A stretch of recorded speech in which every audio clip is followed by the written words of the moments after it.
Two of the most iconic voices in golf are back to save the day and ready to entertain Kostis and McCord. Off their rockers.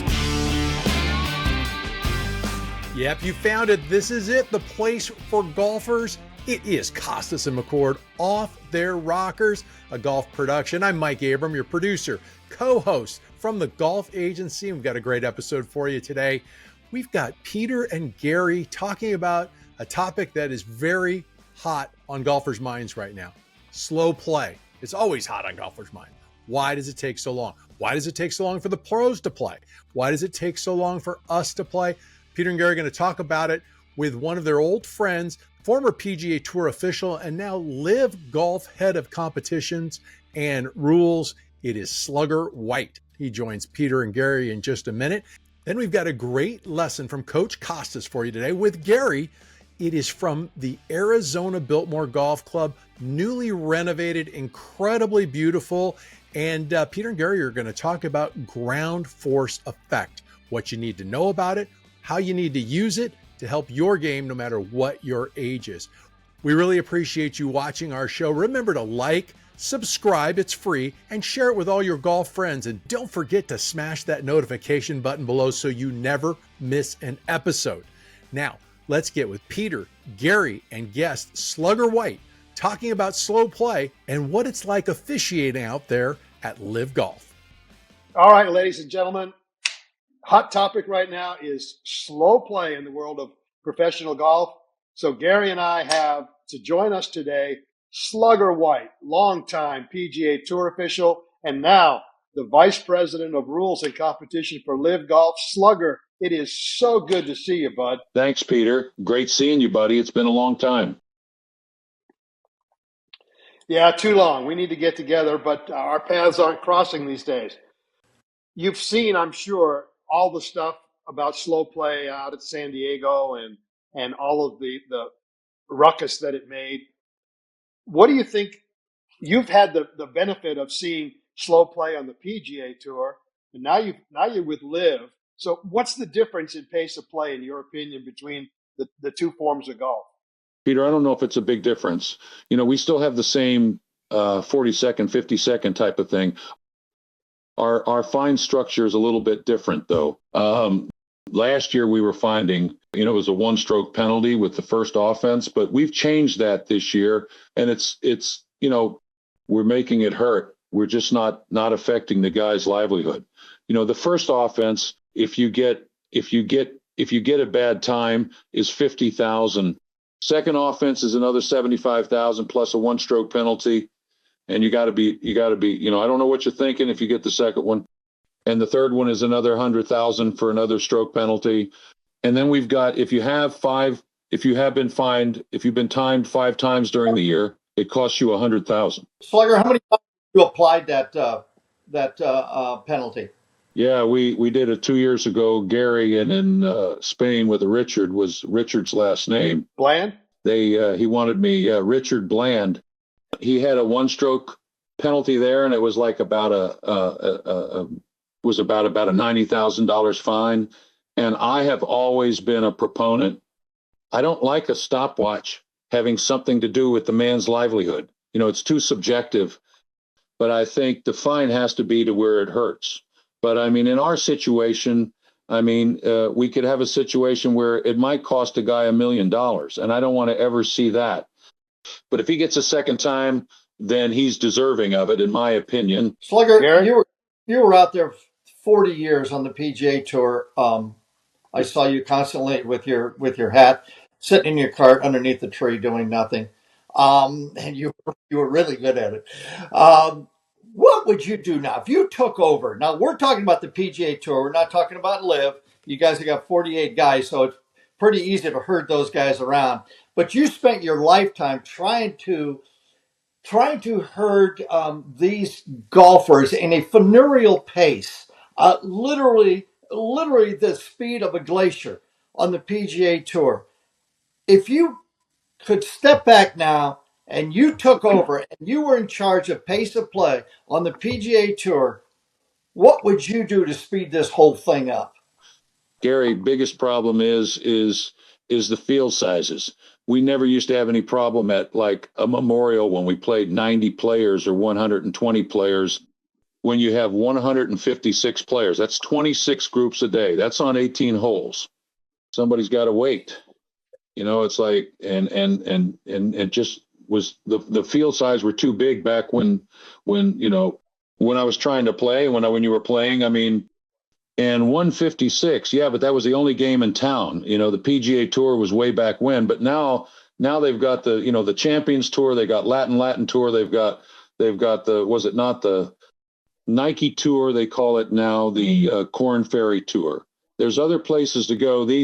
I don't think they should ever have a field size of more than 120 players, and that would rectify the whole thing right there. Well, how do you explain then the last 2 weeks after the cut is made?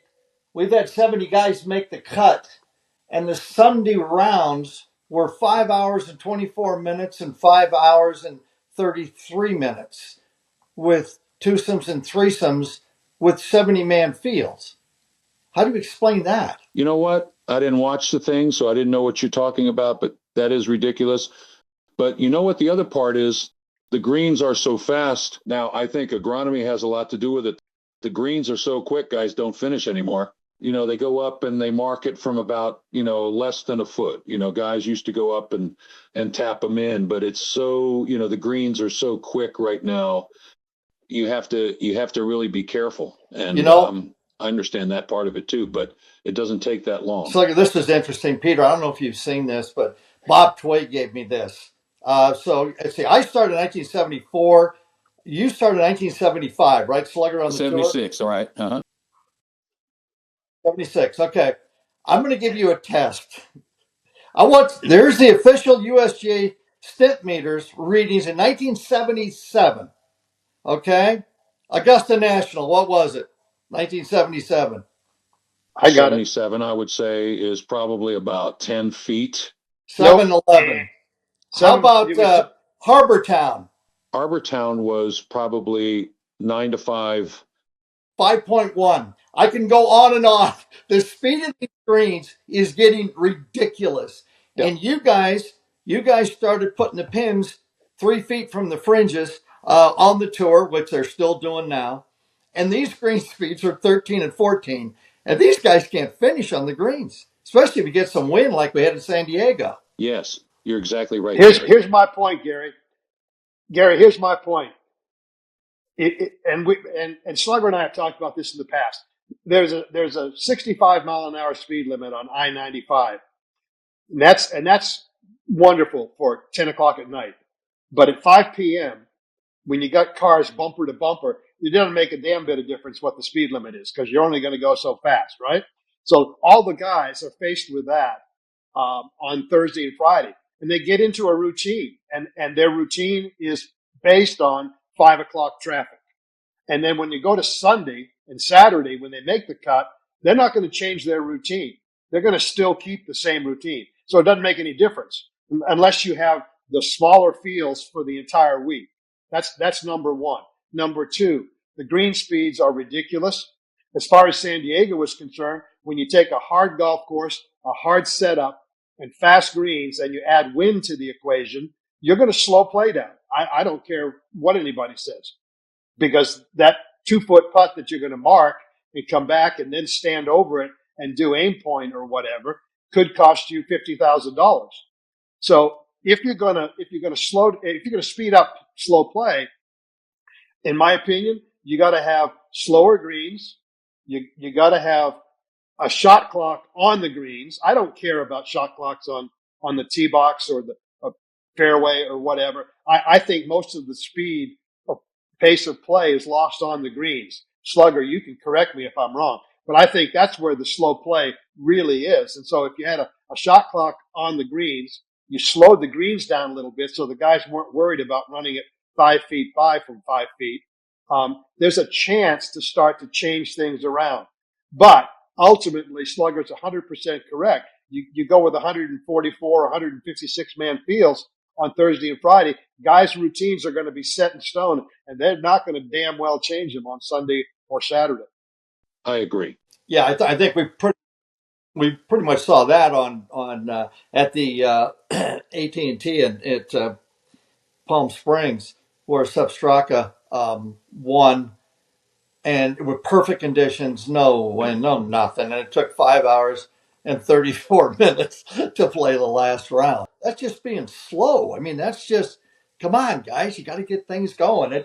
I think, we take a long look at this, and Slugger, we've been through this. I mean, I remember on the tour, I remember Jack Tuthill, who was the head of the rules back in the day, and I remember, it wasn't first or second year, I went to a meeting, and everybody's bitching about slow play then in the early 70s. And he said, boys, until those field sizes are going down, you have got LA rush hour freeways. There's nowhere to go. So you guys figure it out. If you want to have a full field with 144 and then 156 in the summer, fine, go ahead, but you're going to be slow. There's nothing you can do about it. And that's the days we had golf balls that spun. They didn't go that far.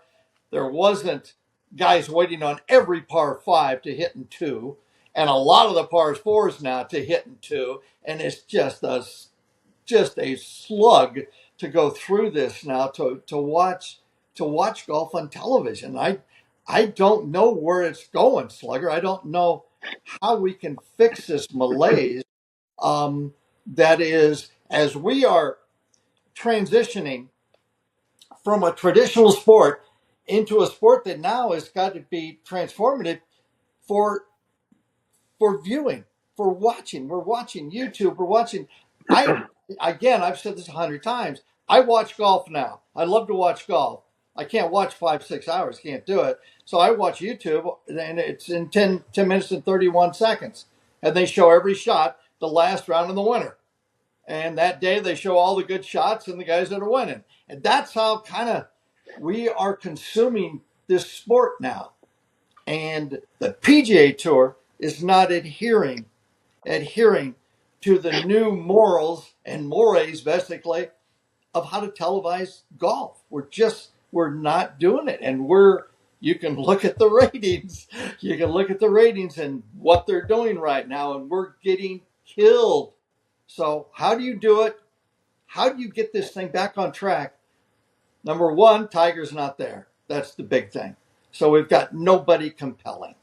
Most of the compelling guys are on live. The guys I want to watch. We got a bunch of good players, but there's nobody really compelling. So I don't know. Again, we can throw out all this crap, but I don't know what the answer is for the future. Well, I can see what you're Well, talking Gary, about. I'll tell you one more. No, go ahead, Peter. I'll tell you one more thing in terms of what I said, where the players are conditioned on Saturday and Sunday by virtue of how they play Thursday and Friday. Take it back a step. You're never going to cure this with the PGA Tour, right? Go to college golf, watch them compete. That's exactly God right. Almighty, it's slow. And then you go to AJGA. Look, you watch these kids. These kids are 10, 11 years old, and they're taking forever to play it, marking their ball 4 times and putting the line down and whatever. Until you bring up the next generation of golfers with a different pace of play and condition them how to play in 4 hours or whatever you deem to be sufficient, then it's never going to change. Because these guys that are out there now they're only 22 years old, but they've already got 12 or 15 years of slow play conditioning, right? And it's going to take time to evolve to get things changed around. It's like baseball with the pitching clock, right? There was a big to-do about it in the beginning, but it's nothing now. Pace of play has improved in baseball by having a clock. So I say, let's start conditioning them on the putting greens, and then maybe, if needed, move them back to other shots. But ultimately, until you get, and Slugger, you can either confirm or deny, until you get the kids playing faster, get the collegiate players who are the guys coming out to the PGA Tour playing faster, you're never going to get them playing faster when it really counts on the PGA Tour. Peter, I agree with that. In fact, I was going to say that, I'm I'm echoing exactly what you're saying. We've got a bunch of young kids playing now that have been used to playing college golf. Like you said, AJGA is all slow. And I think they've conditioned themselves to that.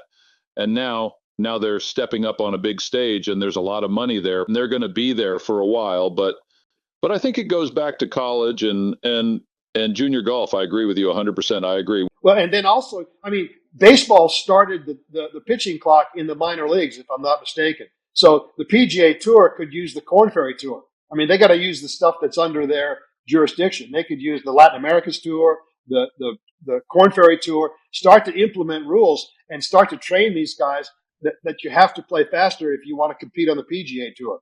But they got to start somewhere. Yeah, I mean, baseball right now, we've got SSG involved with PGA Tour. And these guys are all guys that own baseball. They own football franchises and everything else. And they are taking a sport that gets a lot more eyes than we do in golf, baseball. And they put the pitching clock on them. And it saved them 38 minutes a game across the board last year. That is huge. That is huge for the amount for what people now consume on television in anything. It is brief. We're a drive-through society now. We want that food in a hurry and eat it and go. We're not going to sit around and wait for fine dining. It just doesn't work. So we've got to make a transition, and this is from our tour. Now, Live is basically, Slugger, you guys have made that transition. Shotgun start, all holes, except for two. You got 48-man fields. You don't really have a problem, I wouldn't think, with slow play, do you at all? Well, what is your average time? Well, I think average time, it's like, look at probably about 4.5 hours, hopefully 4:45. But we really don't have a big problem. I mean, there's times that, like you say, would wind and everything, but we had the same problem with green speeds. But it's usually the same characters every week that we have to pinpoint, and we go to them, and we just, not that we're profiling, but we do have to keep an eye on them because we know those are the guys when they start playing together. Then we really have to in the middle of it, and that's the last thing. Why don't you just put those guys, put them off last? Yeah, that's right. Well, remember way back when, I remember Curtis Strange said, "Man, don't put me in that was it? What did he call that? Goat pairing or whatever it was, the last pairing. I don't want to be in there." Yeah. Anyway, it's very interesting. I don't know the answer. I know there's a shift in way we watch golf, consume golf, and it's now getting to YouTube, where these YouTubers are playing each other. They're playing fast. They got cameras on them. They play in an hour. You're done. There's some batonage going back and forth with the players. All those things we lack on the PGA Tour, but that's what people are consuming now. So if there's going to be a shift, it's going to be going that direction, and the tour better change. Our tour, the PGA Tour, better change, because a lot of our money, as you know, is in the media rights fees, and that goes through 2030. And if I'm a sponsor now, looking at the tour and looking for what I'm getting for my dollar advertising, I'm losing 20% last year thereabouts, and this year so far it might be closer to 50% of the viewing audience. So you got to look at the dollars. You got to look at as a business, and what are we going to do here? So there should be some changes. I don't know what they're going to be, but they better direct that right away and get something done, because Slugger, we were talking about this in the 70s. I know, and we're still talking about it. Exactly. So it's ridiculous. It really is ridiculous. I'm glad that Dottie Pepper made the motion and talked. Did you hear what she said on television? I did not. No, Slugger? I did not. She said, during the telecast, she asked Frank, she says, we need a new word to define this pace of play, and it's respect. And it should be respect to the broadcasters, to the field, to the audience that is watching this. Oh, wow. And we're not doing it. Yeah, it was quite poignant and live. Good. So now that's why the buzz, and that's why we had you on, because you were watching this for as long as I was watching this, and it was always slow. It was never fast. Although I might be the only guy on the tour history. I don't know if you were there. Bill Mallon and I set the record at that time for an hour and 38 minutes at Harbortown. I remember that. Hilton Yeah. Head, and we got Wade Cagle came up to us on 15 and was going to fine us for fast play. I think it was going to be conduct unbecoming. That's right. Yeah, that's it. It was Conduct exactly what it unbecoming. was. Conduct unbecoming, we were going to find you for fast play. I said, how's that going to play out in the press? And he goes, just slow it down, would you? And that was it. So anyway, that's another record I've set. Only got to be fined for fast play. Well, I know. All right, Slugger, thank you so much for joining us. Thanks. Great seeing you guys. Thank you. Appreciate it. Don't go away. When we come back, we've got a great Coach Kostis, where Peter and Gary explain ground force effect and how to use it for your golf swing. Kostis and McCord, Off Their Rockers, a golf production. We'll be right back. If you love Kostis and McCord's Off Their Rockers, you're going to love one of the best deals you can find in golf. An Inside Golf membership from the team at golf.com. When you sign up today, you'll get instant access to a free year of Golf Magazine, a $20 gift card to Fairway Jockey, 1 dozen Strixon Z-Star XV golf balls. They're great. I'm playing them now. They're really good.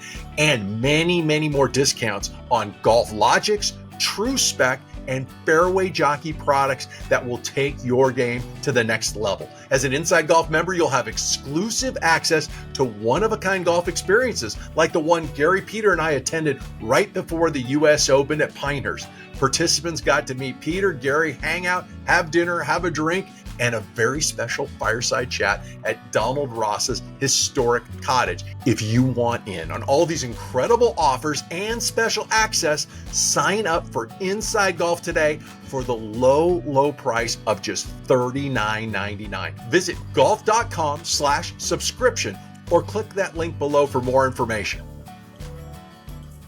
Visit our website, KostisMcCord.com. Subscribe to our YouTube channel or podcast, and follow us on social media at Kostis McCord Off Their Rockers. Hello, friends. It's Jim Nance of CBS Sports, and I urge you to like and subscribe my brothers, Kostis and McCord, Off Their Rockers right now. You'll enjoy it. Now it's time for Coach Kostis. Peter gives us some great tips to help our games. All right, golf fans, Gary and I are here, and we want to do a couple tips for you. This week we're going to do one on a current popular talking point, which is ground reactive forces. Gary, you've heard that term obviously, right? So what does that mean to you, ground reactive force, when you see people trying to work on it, trying to do it? Well, my first reaction when I used to drink a lot, that was what saved me from really falling down. So that's ground reaction forces to me. But watching these guys, when I first started seeing this years ago, you see a couple of these guys that come down and they're going that way and their left foot would end up over here. And I go, it's not how we were taught. No. We were taught balance. Keep your balance up and everything else. We never go like that. So this whole thing is literally Chinese calculus to me. I don't understand it. All right, let's see if we can make it a little bit simpler and a little bit more applicable to you and me. Okay? Older guys. What are we septuagenarians or whatever the hell they... Septuagenarians. Okay, fine, whatever. We're old. I think that's the word. So, everybody you see, the teachers you see are teaching this stuff, most of them are young. Most of their players are college players, young kids, tour players, whatever, and their bodies move. And their club head speed is wonderful. But how does that apply to average golfers? Golfers with your club head speed or mine, or even lower, right? So they can't move their body that way. They can't push up off the ground. They can't do all the super speed stuff and find the golf hole. Show me exactly when they talk about ground force reactive. What is it? Show me what it actually is. Okay. And in my opinion, everybody, this is going to sound really bad, everybody but me and you because we have access to some information that other people don't have, they're thinking that all of this creates power. It doesn't. It doesn't at all. But what they're trying to do is they'll get back here, they'll maybe even come up a little bit here, and then they're going to load down in, right? And then as they get into transition, now they're going to take this left leg and they're going to push up and back with the left leg and release the club head. And then if they do it enough, they may even come back this way. I see a lot of that, or I see a lot of this on the through swing with the heel off, the left heel, the lead heel off the ground, and then it goes this way like you're dancing. That only happens when the club is traveling up. That's when the foot comes up. Yeah. I see people practicing this stuff and they're doing it before they even get halfway down. That's going to hurt you. So let me give you a drill, right? I'm going to try to do this. I'm going to demonstrate this first. Put my driver down. This is one of my son's goalie sticks from 100 years ago. And this is a simple impact bag, right? Yep. So I'm going to put it here and pretend it's a golf club. Got it. So all I'm going to do is swing back, come back down, and try to hit this flush. I don't want to hit it over there. Yeah. I don't want to hit it like that. Yeah. Right? So as I come back and hit the bag flush, watch what happens to my left hip and left leg. Out of my desire to bring that shaft back in front of me and hit it flush, look what I did. My body reacted to my swing. And as a consequence, depending on how hard I can swing, my body will have to react accordingly. And if you can't do both, you can't swing hard and react fast, then there's no sense doing it. So I'm going to go back here one more time. Boom, boom. Now when I walk in to hit the ball, I'm not going to worry about what my legs are doing, my ground reactive, none of that stuff. What I'm going to do is feel like from here, I can bring the shaft back to the impact bag. Okay. And when I do it correctly, I will see myself clear out of the way and stabilize. Now, we had the benefit of talking to a young man named Amer Mans. And he's done a lot of studies on the golf swing. And he professes that from the waist down, all of this action is a foundation for your swing, which occurs up here. This is where the speed comes from. This is where the support for that speed comes from. So it makes sense if you can use your legs more aggressively, then you can stay controlled better and swing faster up here, right? So you come over here now, grab this, give me your driver, and I want you, hit it? Yeah. I can do that. I want you, I'm going to put my foot here so that you don't have to send it down the fairway. Now just go up and try to come back all down. I'm trying to do is I want to put that entire length from here to here equally distributed onto the bag. I'm not going to go this way, and I'm not going to go that way. Correct. Just swing it around your body. Oh, nice. Hit it back. Hit it. This club's a little long. Can I get this in a 38 inch? No, not for now. All right. Okay. Do it slowly. Get it up there. No, see, you're coming way forward. Okay. So get the hands and arms down. Easy. Go all to the top and stop. All right, come down flush, easy. There you go. Do that again. That's how you learn. You do it slowly first. Good. Now release the end a little bit faster. Good. A little faster. Go ahead, faster. You still hit it fat. I'm dumping it. Aren't I? I'm eating dirt here. I mean, just seriously. Okay, here we go. I'm going to hit this now. I'm going to do it right. I'm not going to hit it fat. I don't know why I'm trying to hit it fat. There you go. Now try and stop your hands. Go ahead. Go ahead. Stop your hands here. Go ahead. Because at some point we have to break this end of the club for that speed to happen, right? Yeah. So go ahead. Let's do it again. Start slowing down. I'm taking my life into my own hands. Right I'm going to stay right here. Go ahead. Okay. Yeah. You want me to hit it hard? Go ahead. But don't hit me. Yeah. Here we Hit go. me and you die. Ready? You bastard.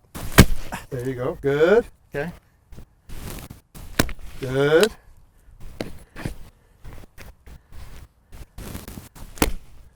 See what your body's doing now? Mm-hmm. See how your body is counterbalancing the swing? Yeah. I feel like I'm going backwards, actually. You got a feel?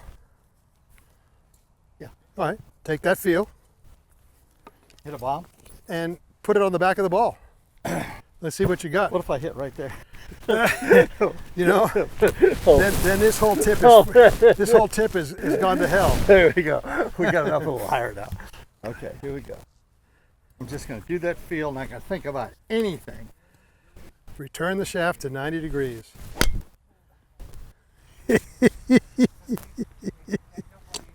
Here, I'll bend Did over that and get see to the it. mountain back there?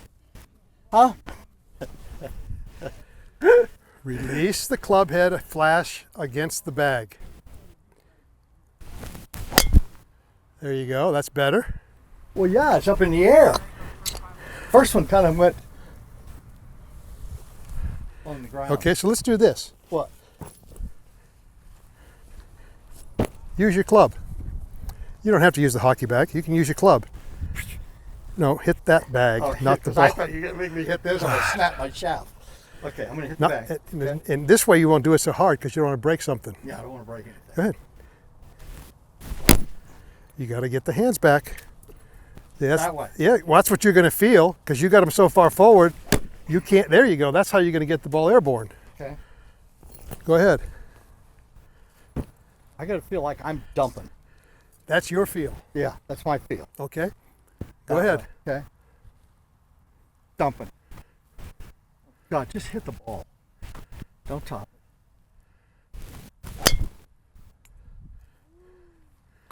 Much better.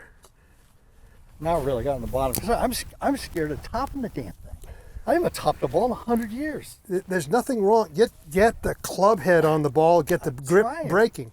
Come on. I can see now I was out here. Yeah. I got to feel like my body is actually going backwards at impact. Let me see if I can do that. Watch. Stand over here. I'm ruined. My God, I've got the virus. I've got the virus. How do you get it? How do you get that virus out of here? Watch. Swing it up here. Come back down. Straight line. Yeah. Grip stops. Club head goes. That's where you get your speed and your height, right? So from here,